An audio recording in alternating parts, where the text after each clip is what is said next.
The night was eerily quiet, and the only sound that could be heard was the occasional rustling of leaves in the wind.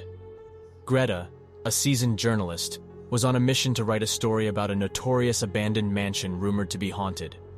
She arrived at the house, an old-fashioned edifice with broken windows and a garden that was completely taken over by weeds. As soon as Greta stepped inside, she was hit by an unpleasant smell hanging in the air. The house was dark, and she struggled to see anything but the vague outlines of what appeared to be furniture.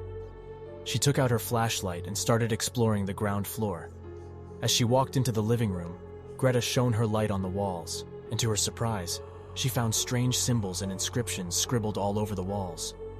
With curiosity getting the better of her, Greta continued to explore the house. As she made her way upstairs, she heard an eerie creaking sound. She turned around, but no one was there. She continued walking and reached the second floor. She entered a room with a large canopy bed, and as she shone her flashlight on it, she saw a figure sitting on the edge of the bed. The figure didn't move, and Greta couldn't see its face. Curiosity getting the better of her, she slowly approached it, only to realize that it was a doll. She breathed a sigh of relief, but as she turned around to leave the room, she heard a whisper.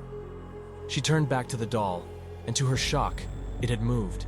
Its eyes were now wide open, staring directly at her.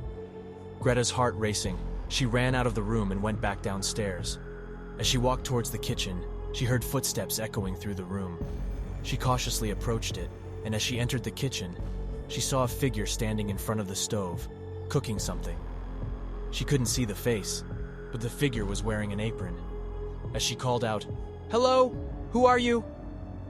There was no response, and Greta realized that it wasn't human.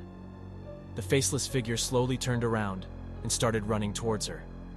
Greta ran out of the house, her heart pounding in her chest, and drove away from the mansion as fast as she could. Days later, Greta found out that the house was once owned by a cult that practiced dark magic. The cult members sacrificed innocent people in the house, and their spirits still haunt the mansion. From that day on, Greta never went back to the mansion, but she couldn't shake off the feeling that she was being watched. She felt like something had followed her out of the house and was now watching her every move.